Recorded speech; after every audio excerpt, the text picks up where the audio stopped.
오늘 우리에게 주신 하나님 말씀 보겠습니다. 누가복음 8장 4절부터 18절까지 말씀 함께 보도록 하겠습니다. 우리 한 절씩 한 절씩 저와 여러분들이 교독해서 읽도록 하겠습니다. 제가 먼저 누가복음 8장 4절 읽겠습니다. 그리고 마지막 18절은 우리 다 같이 함께 읽겠습니다.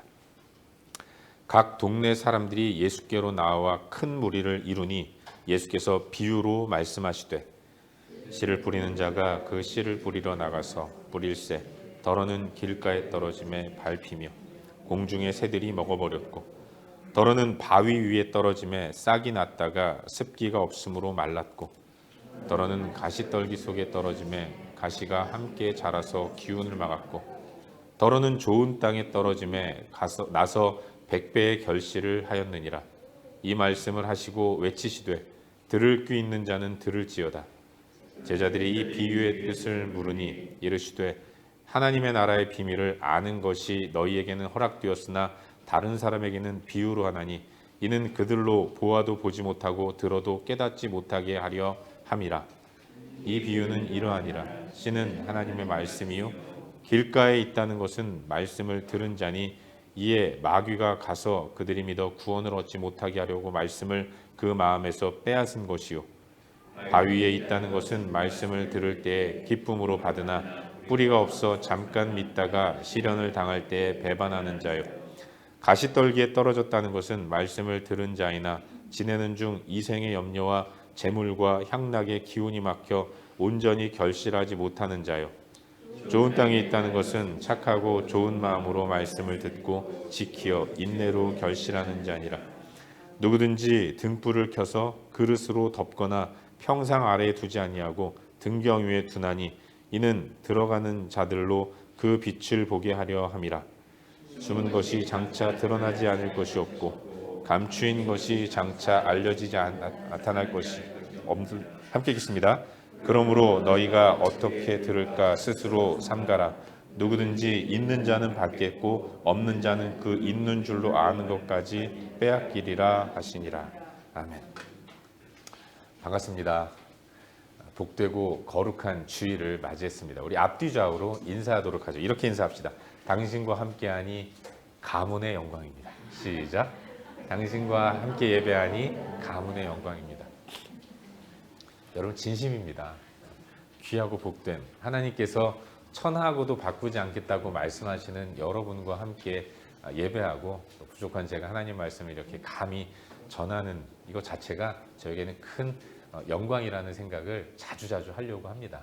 여러분도 옆에 있는 분들, 귀한 지체분들을 내 몸이요 형제고 지체라고 인정하면서 서로를 축복하면서 함께 예배하는 아름다운 공동체를 우리가 함께 만들어갈 수 있기를 바랍니다. 오늘 귀하고 복된 주일을 맞이해서 하나님 앞에 나왔는데 사실 우리 발로 나온 거 아니라 하나님께서 인도하셔서 이 자리에 나왔음을 믿습니다. 부르신 이유는 은혜 주시려고 하는 거예요.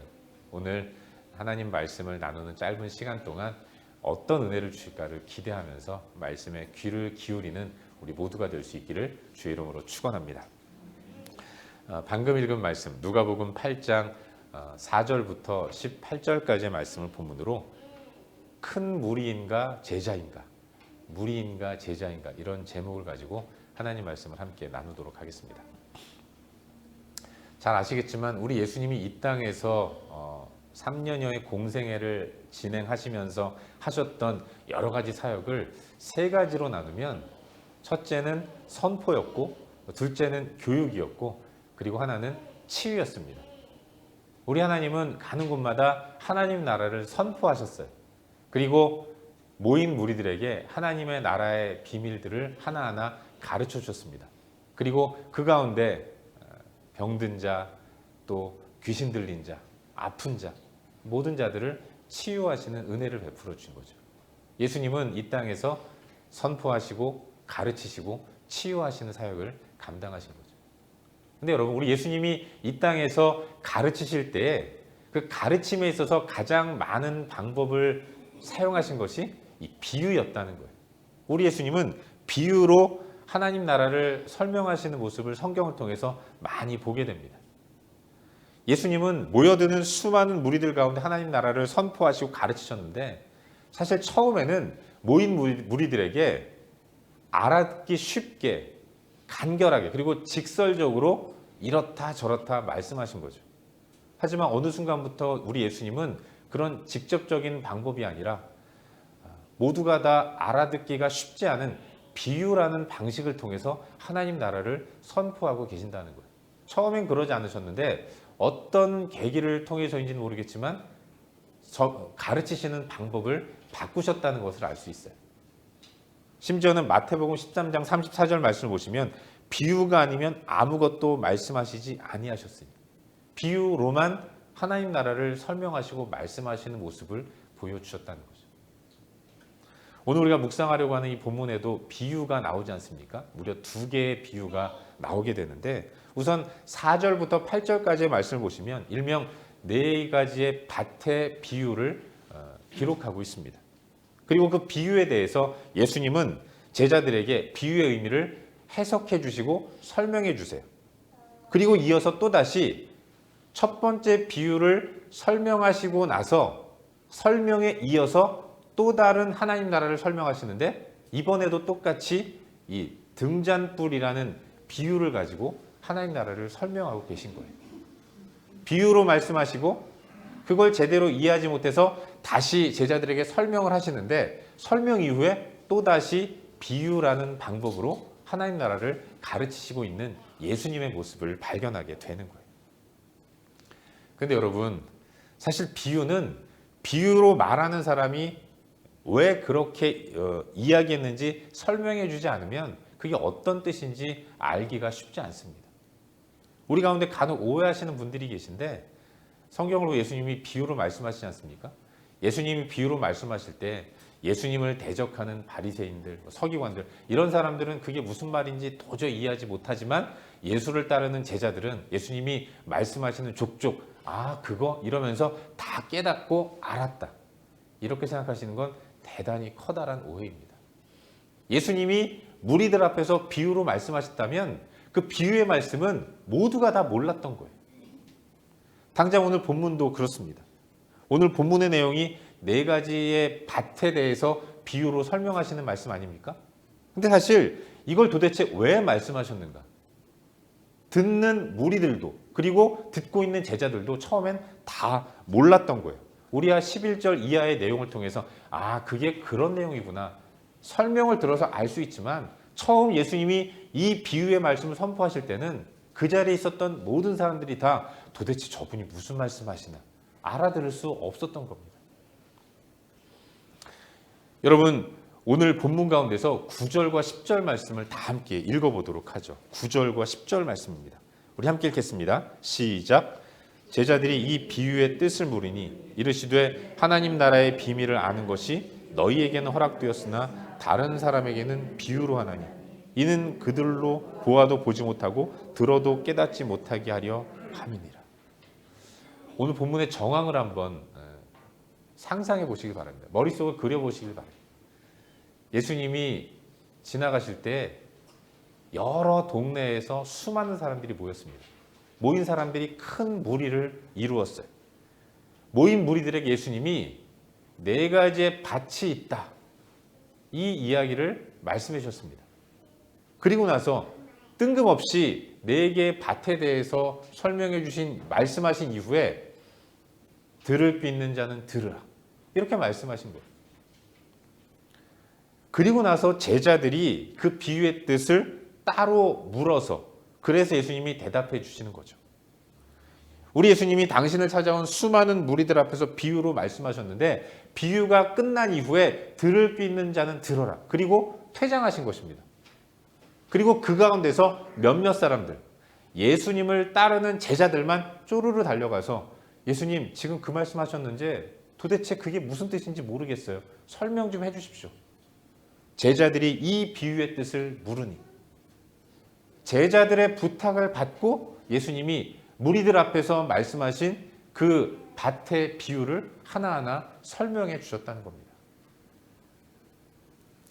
예수님이 말씀하신 것처럼 비유란 원래부터가 보아도 보지 못하고 들어도 깨닫지 못하는 겁니다. 그러니 설명이 필요한 게 바로 비유인 거예요. 그런데도 예수님은 굳이 한 번 더 설명해야 하는 이 비유라는 방식을 통해서 하나님 나라를 설명하고 선포하고 계신 것을 알 수 있는 거예요.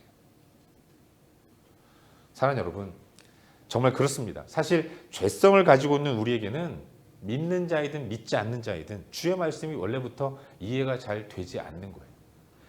원래부터 주의 말씀은 세상에 익숙한 우리, 세상이 더 편안한 우리가 듣고 감당할 수 있을 만한 메시지는 처음부터 아닌 겁니다. 우린 결코 설명해 주지 않으면 다 이해할 수 없는 거예요. 신앙생활 오래 하고 또 나름 교회에 많은 헌신과 또 시간적인 투자를 하고 하나님 나라를 위해서 열심히 일하면, 소위 신실하면, 경건하면 하나님 말씀이 다 이해되는 것처럼 생각하지 않습니까? 오랫동안 믿음 생활하면 듣는 족족 그거 이러면서 다 이해할 것처럼 생각을 하시지만 사실 그러지 않은 겁니다. 여러분, 저 이래봬도 나름 신앙생활 53년째 하고 있습니다. 근데 잘 몰라요. 들어도 이게 무슨 말인가? 어느 때는 설교를 준비하려고 말씀을 연구하다가도 이게 도대체 무슨 말인지 몰라가지고 한숨만 푹푹 내쉬는 이런 모습을 보일 때가 되게 많아요. 그때 제가 어떤 마음을 갖는지 아십니까? 그 하나님께 듣지 왜 나한테 들으려고 하나? 하나님께 들으라고 그래! 이런 외침을 하고 싶을 때가 많이 있습니다. 우리의 지식과 지혜로는 온전히 알 수 없는 것이 하나님의 뜻이고 하나님의 말씀이에요. 가끔 보면 괜히 주눅 들어서 계시는 분들이 있어요. 무한 열등감을 가지고 성경 얘기만 나오면 나는 그저 몰라, 나는 몰라요 이러면서 고개 푹 숙이는 이런 분들이 계실지 모르겠는데 여러분, 자유하십시오. 남들도 몰라요. 그나 나나 똑같습니다. 어깨를 펴시고 자유함으로 나아가시길 바라요. 모르니까 알려고 하는 거예요. 알면 뭐하러 듣습니까? 모르니까 듣는 거고 또 모르니까 물어볼 수 있는 거예요. 성경의 내용을 모르는 것이 부끄러운 것이 아니라는 사실을 믿으시고 더 궁금해하시면서 또 묻고 질문하고, 어떤 건 저한테 물으시지만 또 근본적인 것들은 성령 하나님께 기도로 묻는 우리 모두가 될 수 있기를 주의 이름으로 축원합니다. 처음에 주님은 당신 앞으로 모여드는 큰 무리를 향해서 하나님 말씀을 가르치실 때 아주 자세히 그리고 직접적으로 한 번 들으면 알아들을 수 있을 만큼 직접적으로 말씀하셨습니다. 비유로 말씀하지 않으셨고 돌려 말하지 않으셨어요. 직접적으로 알아듣기 쉽게 선포하신 겁니다. 회개하라, 천국이 가까웠느니라. 너희는 먼저 그의 나라와 그의 의를 구하라. 구하라, 찾으라, 두드려라. 이해가 필요 없을 만큼 명확하고 분명하게 말씀을 선포하신 거예요. 그런데 어느 순간부터 예수님이 비유라는 방법을 가지고 하나님 나라를 선포하셨다는 거죠. 따로 설명이 필요한 이 불편한 비유의 방식으로 하나님 나라를 선포하고 계신 거예요. 근데 여러분, 놀라운 것이 있습니다.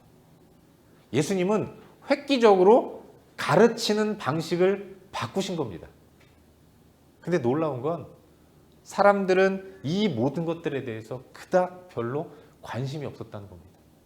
예수님이 비유로 말씀하시든 직접 말씀하시든 듣는 사람들은 아무 거리낌 없이 개의치 않고 그냥 예수님 앞에 서 있었다는 거예요. 예수님의 선포와 가르침 방법이 그와 같이 변했다는 것을 모르는 사람들도 많이 있었다는 것입니다. 왜 그랬을까요? 왜냐하면 비유로 말씀하시든 직접적으로 말씀하시든 예수님이 계신 현장에는 계속해서 항상 귀신들이 쫓겨나는 놀라운 역사가 일어났기 때문에 그런 거예요. 병자들이 치유되는 놀라운 역사가 일어났던 것입니다. 눈먼 자가 눈을 뜨고 귀머거리가 듣게 되고 신비하고 놀라운 기적들이 계속해서 예수님이 계신 현장 가운데는 일어났기 때문에 그런 거예요. 모인 무리들은 예수님이 비유로 말씀하시든 직접적으로 말씀하시든지 상관없었습니다. 처음부터 예수님의 선포와 가르침에는 그닥 관심이 없었던 거예요. 계속해서 예수님이 가시는 곳마다 따라다니는 큰 무리들이 예수님을 따라다니는 이유는 말씀 들으려고 했던 게 아니에요. 입술로 선포되는 하나님 나라의 비밀을 알려고 예수님을 따라다녔던 것이 아니라 오늘 예수님 앞에 가면 어떤 신비한 일이 일어날까? 오늘 기적이 일어나겠지? 오늘 내 눈에서 눈먼 자가 눈을 뜰 거야. 걷지 못하는 자가 일어나서 걷게 될 거야. 거기에만 온통 관심이 있었기 때문에 그런 사람들에게 예수님이 어떤 방식으로 말씀하셔도 상관없는 겁니다. 직접 말씀하셔도 관심 없고 비유로 말씀하셔도 상관없는 거예요. 여러분, 그런 저들에게는 예수님의 가르침이 일종의 식전 행사와 같다고 말할 수 있어요. 왜 무슨 재미있고 흥미진진한 그런 행사에 참여하게 되면 본 순서를 진행하기 전에 여러 가지 식전 행사를 하지 않습니까? 예를 들면 뭐 국기에 대한 경례, 뭐 내빈 소개, 인사말 이런 것들이 계속 진행되잖아요. 앉아있는 사람도 어떤 마음이 있습니까? 아, 이렇게 길어. 빨리빨리 이제 끝내고 내가 보고 싶은 거 좀 보고 싶은데.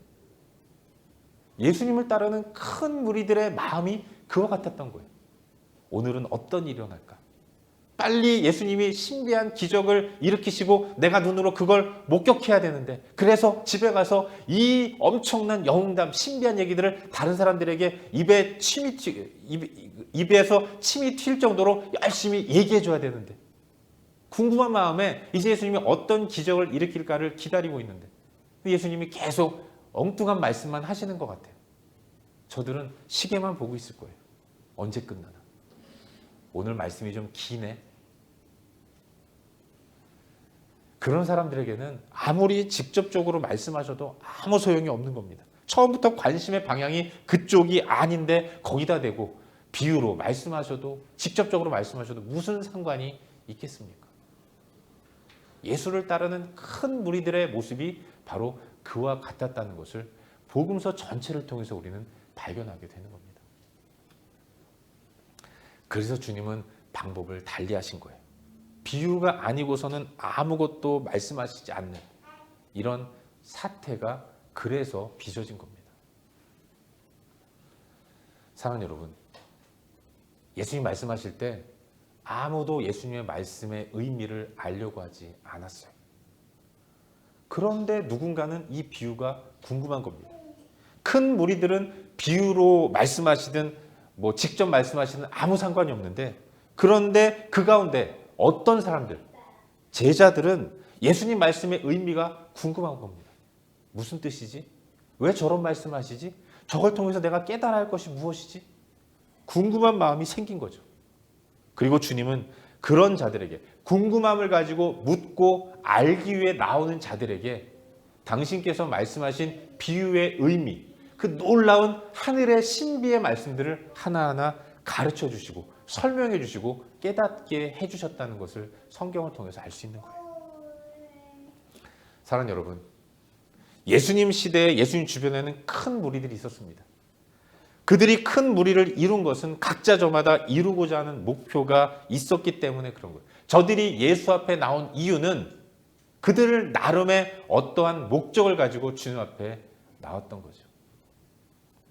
욕망이 강하면 나의 욕망 이외의 부분에서는 별로 관심이 없고 알고 싶어 하지도 않습니다. 아무리 크게 이야기해도 들리지 않는 거예요. 근데 중요한 건 저들은 분명 어떤 목적을 가지고 자기가 이루고자 하는 욕망을 이루기 위해서 예수님 앞에 나왔습니다. 하지만 예수님도 모인 무리들에게 하고 싶은 일이, 말씀이 있었던 거예요. 어떤 이들은 예수님이 비유로 말씀하시든 직접 말씀하시든 상관하지 않아요. 처음부터 예수님 말씀을 들으려고 예수님 앞에 나왔던 것이 아니기 때문에 예수님이 들을 귀 있는 자는 들으라라고 말씀하시고 퇴장하셔도 아무 상관없었던 겁니다. 그런데 어떤 이들은 애가 타는 거죠. 좀 알아야 되는데 저게 무슨 의미일까? 분명히 어떤 의미가 있을 텐데 지금까지 내 앞에서 역사하신 예수님의 모습을 생각해 보면 저 말씀에는 뭔가 깊은 뜻이 있을 것 같은데, 내가 깨달아야 할 진정한 진리가 있을 것 같은데 왜 예수님은 말씀하신 이후에 설명해 주시지 않고 들을 귀 있는 자는 들어라 이러고 무책임하게 그냥 들어가시는가? 이게 궁금해서 예수님을 쪼르르 따라가는 그런 사람들이 있었다는 거예요. 더 알고 싶고 더 배우고 싶고 그래서 따라가서 이 비유의 뜻을 물으니, 이런 제자들의 모습이 큰 무리들과 대조적으로 나타나는 것을 본문을 통해서 발견하게 되는 거예요. 사랑하는 여러분, 저는 이 시간 말씀을 나누는 저와 여러분, 우리 모두에게 도전하고 싶어요. 나는 어떤 마음으로 예수님 말씀 앞에 서고 있는가? 어떤 생각으로 하나님 앞에 나와 예배하고 있는가? 주일에 나와 예배하는 나는 어느 부류에 속한 사람인가? 우리 자신을 냉정하게 돌아보고 진지하게 살펴볼 수 있기를 바랍니다. 우린 매주 예배를 드려요. 주일마다 나오고요. 어떤 분들은 수요일도 나옵니다. 어떤 분들은 토요일 아침에도 나와요. 그리고 우리 가운데는 어떤 분들은 새벽마다 인터넷을 켜서 새벽 예배를 통해서 하나님 말씀을 듣고 기도하는 자리를 갖습니다. 하지만 중요한 것은 우리의 목적이에요. 예수를 따르는 우리의 목적. 그 목적이 그저 습관을 따른다든지 아니면 내 소망 한번 이루려고 하는 목적 때문에 주 앞으로 나아간다면 아무리 예배당을 문턱이 닳도록 들락날락 한다고 하더라도 우리는 하늘의 세계의 그 풍성함을 온전히 경험할 수 없는 것입니다. 많은 사람들이 예수님을 따랐어요. 따르는 많은 사람들이 병들린 사람들이었던 것입니다. 귀신에 눌려서 고통 가운데 살아가는 사람들이었어요. 그들이 불쌍해서 그들이 너무나도 안타까워서 예수님이 모인 사람들 그들에게 그들의 조금의 필요 채워주신 겁니다. 아픈 사람들 치유해 주셨고요. 그리고 귀신 들린 사람들 귀신 내쫓아 주신 것입니다. 예수님은 모인 무리들에게 하나님 나라를 선포하고 싶으셨던 거예요. 선포된 말씀으로 그들이 변하고 전능하신 여호와 하나님 앞에 엎드리는 가운데 하나님 백성으로서의 삶을 결단하는 이와 같은 열매를 기대하면서 모인 많은 무리들에게 하나님 말씀을 선포한 것입니다. 회개해야 천국을 소유할 수 있다. 말씀 앞에 엎드려야 한다. 나를 따라야 한다. 하나님 백성은 하나님 백성으로서의 삶을 살아야 한다. 거룩한 삶을 살아야 한다. 하나님은 하늘의 풍성함을 허락하시기 위해서 예수 그리스도를 보내셨고 예수께서도 그 뜻을 선포하기 위해서 이곳저곳 다니면서 모인 수많은 무리들에게 목이 아플 정도로 외치고 또 외치셨는데 그럼에도 불구하고 그들은 그저 예수를 통해서 내 문제 한번 해결해 보지 않을까? 예수 앞에 나아가면 지금 당장 내가 갖고 있는 질병 치유되지 않을까? 이 문제 해결되지 않을까? 그런 목적으로 예수를 따른다면 그것만큼 안타까운 모습은 없는 거예요. 하나님은 예수 그리스도는 하늘의 생명을 허락하시기 위해서 그렇게도 동분서주하면서 애타게 하나님 말씀을 선포하시는데 모인 무리들은 하늘의 세계, 영원한 세계, 영원한 생명에 대해서는 전혀 관심 없고 지금 당장 내 발 앞에 떨어진 발등에 불이나 한번 꺼보겠다고 주님을 따른다면 이것만큼 안타까운 모습이 어디 있겠습니까? 실제로 그랬어요. 그런 사람들 다 떠났습니다.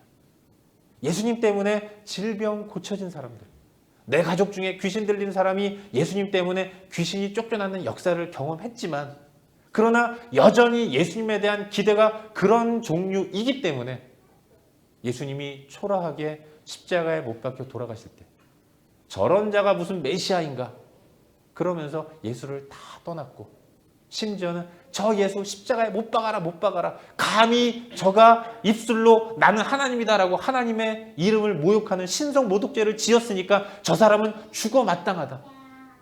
180도 돌변해서 예수에게 비난과 돌을 던지는 이런 모습을 보여주었던 거예요.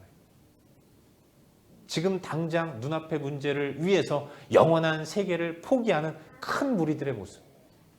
이게 얼마나 어리석은 모습입니까? 사랑하는 여러분, 나는 어떤 모습으로, 어떤 마음으로 주님을 따르는가를 매 순간 확인하고 또 결단하며 나아가야 합니다. 우리 하나님 우리에게 말씀하시는 분이에요. 무엇보다도 우리 하나님은 사랑하는 당신의 자녀인 우리에게 말씀하기를 원하시는 분이십니다. 주의 뜻이 하늘의 세계를 선포하시고 말씀해 주는 것이기 때문에 그래서 주님은 계속해서 말씀하시는 겁니다. 오늘 보면 16절에도 등불을 켜서 등경 위에 두는 것처럼 그렇게 하는 이유가 들어가는 사람들로 하여금 그 빛을 보게 하기 위함인 것처럼 우리 주님은 절대로 숨기려고 하시는 분이 아니신 것입니다. 그렇다면 우리는 어떻게 해야 되겠습니까? 나아가야죠. 들어야 합니다. 알아야 하는 거예요. 듣고 알아서 아는 만큼 행해야 하는 것입니다. 듣기 위해 물어야 하는 것이고 행하기 위해 들어야 하는 거예요. 그게 참된 믿음의 모습이라는 것. 우린 그걸 깨달아야 하는 것이죠. 바라기는 우리의 삶이 오늘 본문 속 큰 무리가 아닌 제자들의 모습이 될 수 있기를 주의 이름으로 축원합니다. 여러분, 하나님의 뜻은 연약한 우리가 알기에는 버겁습니다. 하나님 뜻 잘 모르겠어요. 이게 당연한 겁니다. 그래서 하나님은 가르쳐 주시는 거예요. 구하며 엎드리는 자에게 하나님은 말씀해 주시는 것입니다. 지혜가 부족한 자, 하늘의 세계에 대해서 깨닫지 못하는 것들, 그런 사람들에게 하나님은 말씀해 주기를 원하시고 알게 해 주시기를 원하시는 겁니다. 하나님 자녀라면, 우리가 그리스도의 제자라면 이 모든 나의 목적을 내려놓고 하나님이 주시기를 원하시는 것들을 받고자 하는 간절한 열망의 마음이 일어나야 하는 것입니다. 우리가 주께 물을 때 우리 하나님 우리에게 말씀해 주세요. 야고보서 1장 5절에 이렇게 말씀하고 있습니다. 너희 중에 누구든지 지혜가 부족하거든 모든 사람에게 후히 주시고 꾸짖지 아니하시는 하나님께 구하라. 그리하면 주시리라. 후히 주시고 꾸짖지 아니하시는 하나님. 우리가 모른다고 책망하시는 분이 아니라 알게 하시고 꾸짖지 않으시고 가르쳐 주신 하나님. 그 주님 앞에 나아가야 하는 것입니다. 나아갈 때 진정한 풍성함이 우리 가운데 누려지는 거예요. 말씀의 의미를 깨달으라고 기도할 때 성령 하나님 우리 가운데 우리 마음에 역사하시고 도전을 주셔서 그 뜻을 깨닫게 하시고 은혜 가운데로 우리를 인도하실 줄 믿습니다. 그걸 체험하는 삶이 진정한 풍성한 삶의 모습입니다. 여러분, 교회에서 다른 데 관심 가지면 안 되는 겁니다. 하나님 앞에 나와서는 하나님이 주시는 것들을 받아야 돼요. 괜히 하나님 앞에 나와서 맡겨놓은 것도 아닌데 하나님 이것 주세요, 저것 주세요. 아니, 우리가 맡겨놨냐고요. 여러분, 하나님께 뭐 받을 만한 자격 갖춘 거 있습니까? 하나님이 주시는 것들을 받아야 하는 겁니다. 내가 가지려고 하는 것 말고. 번지수 잘못 찾지 마시고 그저 하나님 앞에 온전히 나아가서 허락하시는 것들을 받으려는 이런 모습을 가지고 나아가야 돼요. 교회에 돈 벌려고 나온 거 아니고 몸 건강해지려고 나온 것 아니지 않습니까? 그저 하늘의 세계, 풍성한 하나님의 뜻, 그걸 구하고 찾고 그러기 위해서 엎드리는 그런 모습이 교회인 우리의 삶 가운데 나타나야 할 온전한 모습이라는 사실을 믿으시기를 바랍니다. 큰 무리인가 제자인가? 우리 다 같이 제자들과 같이 묻고 그리고 듣고 그리고 행하는 그런 삶이 우리의 모습이기를 바라요. 바라기는 예수 더 알기 원하네. 주님 더 알기를 원합니다. 이와 같은 기도 제목이 우리의 기도 제목이 됨으로 말미암아서 매일의 삶이 하늘의 세계의 풍성함을 깨닫는 가운데 진정한 행복을 누리는 복된 삶이 될 수 있기를 주의 이름으로 축원합니다. 기도하겠습니다. 함께 기도할 때 주신 말씀 붙들고 기도하기를 바랍니다.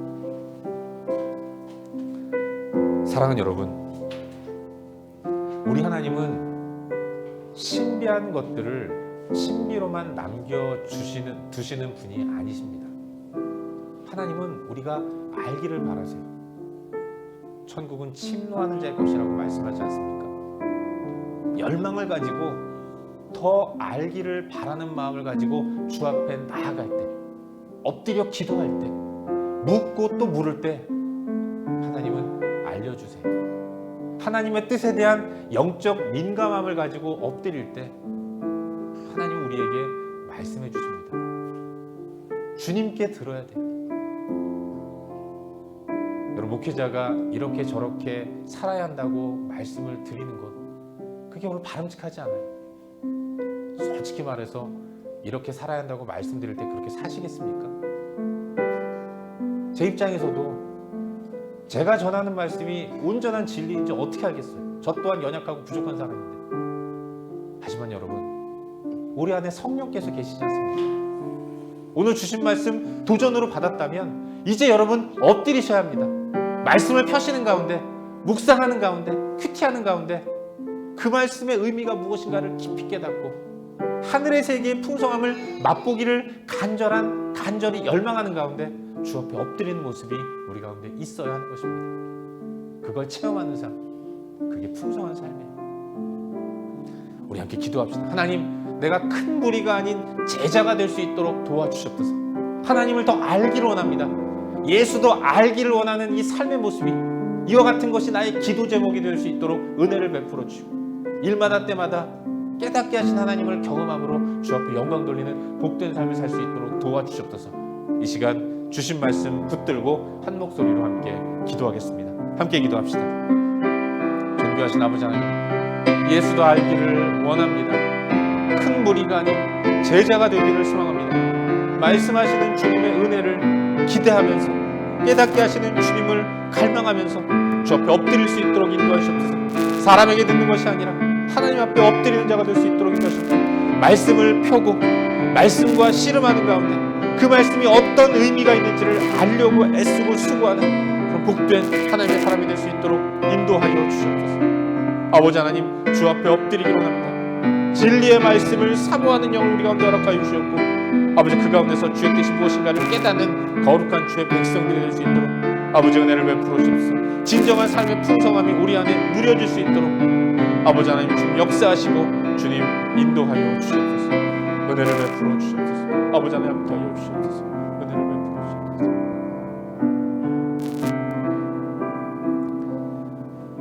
참 좋으신 아버지 하나님, 주 예수의 은혜가 크심을 인하여 주님을 찬양합니다.